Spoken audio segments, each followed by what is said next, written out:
Hello, my dear friends. Welcome to my channel Simplified Learning. I hope you are all doing well. सो हम chapter number 1 and chapter number 2 अपनी business studies class 12th की part 1 का हम complete कर चुके हैं और I hope आप सबको वो चीज़ समझ भी आ गई है अच्छे से. So we are moving on to our next chapter number 3, that is the business environment. This is a very simple chapter और इसकी वेटेज भी अगर अकॉर्डिंग टू बोर्ड्स कहें तो इसकी वेटेज भी अच्छी खासी आती है. ठीक है, तो it's a very easy chapter. आपको मज़ा आएगा इसे पढ़ने में और आप इसे कनेक्ट भी कर सकते हो डेली लाइफ के through. Okay, so let's start the chapter. Okay, so हम इस चैप्टर में क्या क्या पढ़ने वाले हैं पहले ये देख लेते हैं. First we are going to study about the meaning, कि मीनिंग क्या होता है बिजनेस एनवायरनमेंट का. उसके बाद हम क्या पढ़ेंगे, इट्स इम्पॉर्टेंस, भाई क्यों ज़रूरी है बिजनेस एनवायरनमेंट को पढ़ना, क्या ज़रूरत पड़ गई कि हमने इसका एक चैप्टर बना दिया और हमें इसे पढ़ना पड़ रहा है. Okay, next is various elements of business environments. Business environments के अंदर बहुत सारे एलिमेंट्स होते हैं और उस इन एलिमेंट्स को हम लोग पढ़ेंगे. और lastly we are going to study the economic environment. India के बारे में स्पेसिफिकली हम पढ़ेंगे और कौन कौन सी गवर्नमेंट पॉलिसीज़ इम्पैक्ट करती हैं बिजनेस को, वो पढ़ेंगे. Okay, so let's start. इस लेक्चर में थोड़ा लाइट रखेंगे, आपको जस्ट थोड़ा मैं बेसिक बताऊंगी. ठीक है, तो फर्स्ट हम we are starting with business environment. What is the meaning of business environment. आपको याद है जब हम फर्स्ट चैप्टर कर रहे थे हमने एक जब फीचर्स ऑफ मैनेजमेंट जब हमने पढ़ा था तो आप लोगों को याद आ रहा होगा कि हमने बिजनेस एनवायरनमेंट के बारे में कुछ पढ़ा था. That the management is all dynamic, है ना, याद आ रहा है. डायनामिक का मतलब मैंने आपको बताया था चेंजिंग, क्योंकि जैसे बिज़नेस चेंज होता रहता है, बिज़नेस के बाहर का इन्वायरमेंट जो चेंज होता रहता है उसके अकॉर्डिंग हमें भी अपनी एक्टिविटीज़ चेंज करनी पड़ती हैं. ऐसा हमने features of management is all dynamic में पढ़ा था. ऐसे मैं आपको पिछले से कनेक्ट करके रिवाइज भी करवाती रहूँगी जो आप ना पहले आप पढ़ चुके हो. ओके, तो वो क्या कह रहे हैं, वो भी ये भी वही बात है, same to same. The term business environment means sum total of all individual, institutional and other forces outside the control of the business enterprise but may affect its performance. कहने का क्या मतलब है, वो सारी चीज़ें जो एक बिजनेस के कंट्रोल के बाहर है, सारे लोग, सारे अदर बिजनेस और भी कई सारी चीज़ें जो बिजनेस से खुद के कंट्रोल में नहीं है, बट उस अगर वहाँ पे कुछ चेंजेस होते हैं उन इंस्टीट्यूशंस में, उन बिजनेस में या और किसी चीज़ों में चेंज होता है तो हमारे बिजनेस पे इम्पैक्ट पड़ेगा उस चीज़ का. ठीक है, तो वो सारे फोर्सेस, अगर मैं एक लाइन में बोलूँ बिजनेस एनवायरनमेंट का क्या मतलब है, इसका मतलब होता है सारी चीज़ें जो एक बिजनेस के कंट्रोल के बाहर है बट वो उसकी परफॉर्मेंस को, बिजनेस की परफॉर्मेंस को हैम्पर करती है, उस पर इफ़ेक्ट डालती है, चाहे वो पॉजिटिव इफ़ेक्ट हो चाहे वो नेगेटिव इफ़ेक्ट हो.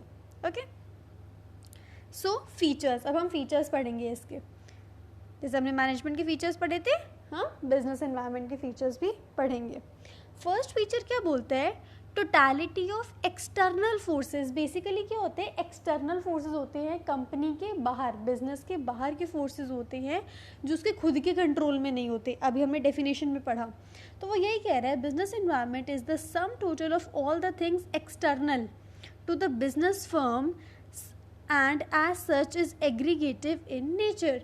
तो कहने का मतलब है वो सारी चीज़ें जो बिजनेस के कंट्रोल के बाहर है वो सारी बिजनेस एनवायरनमेंट के अंडर आती है.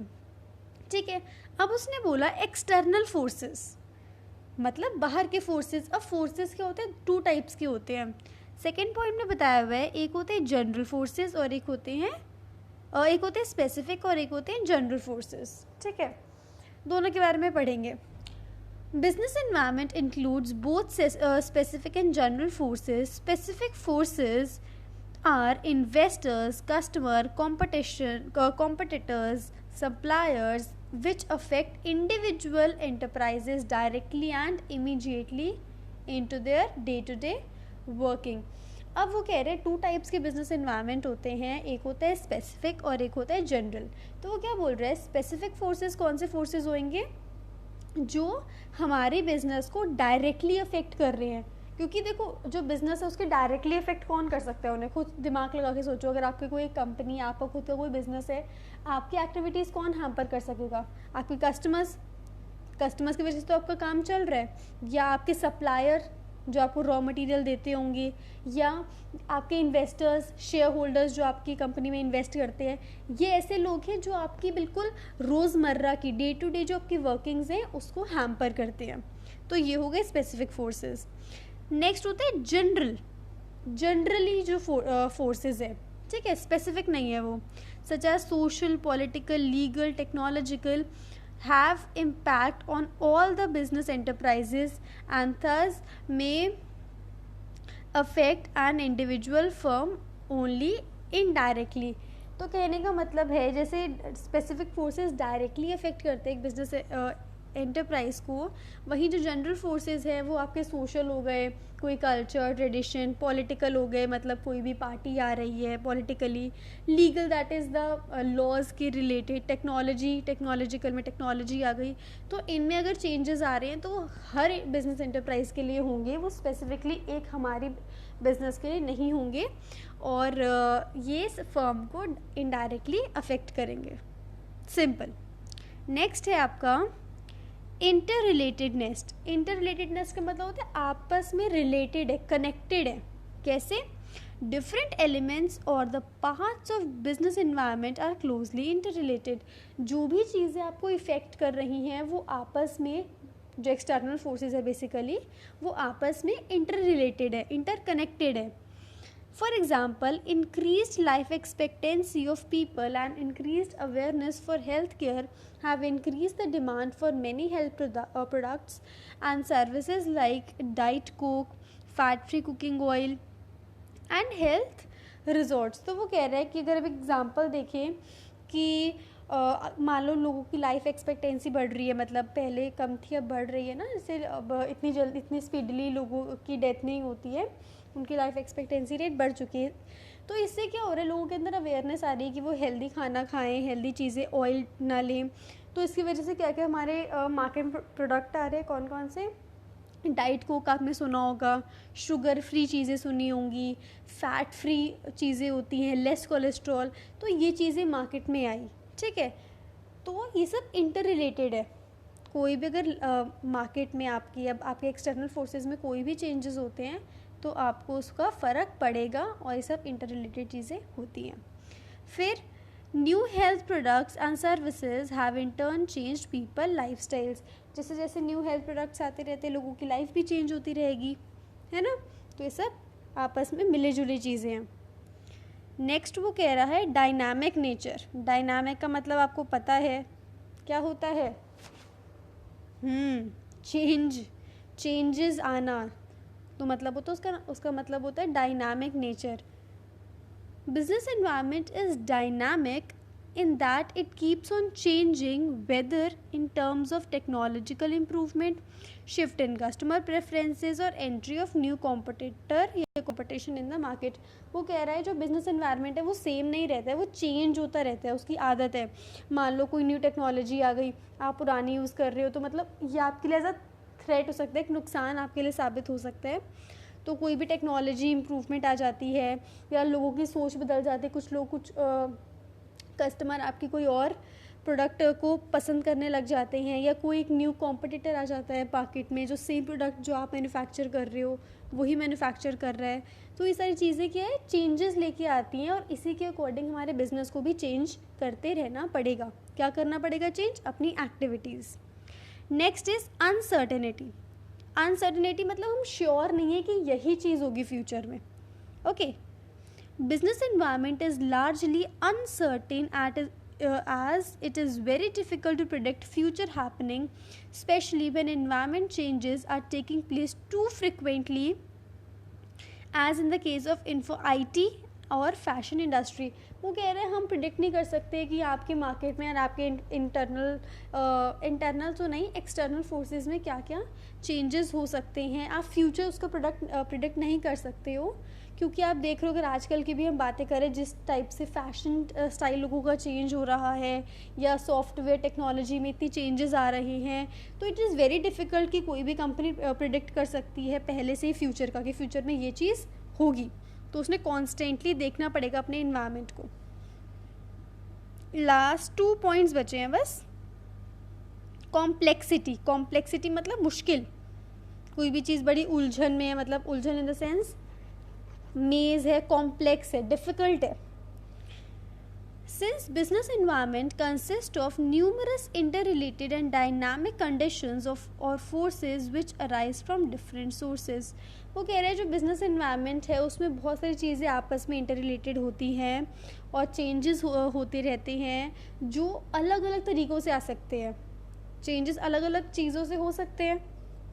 It becomes very difficult to comprehend at once what exactly constitutes a given environment.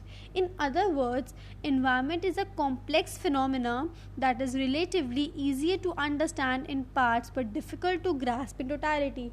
तो वो कह रहे हैं कि जो चीज़ें कॉम्प्लेक्सिटी जो है बिज़नेस में, बिज़नेस इन्वायरमेंट में, वो बहुत ही ज़्यादा मुश्किल है, डिफ़िकल्ट है।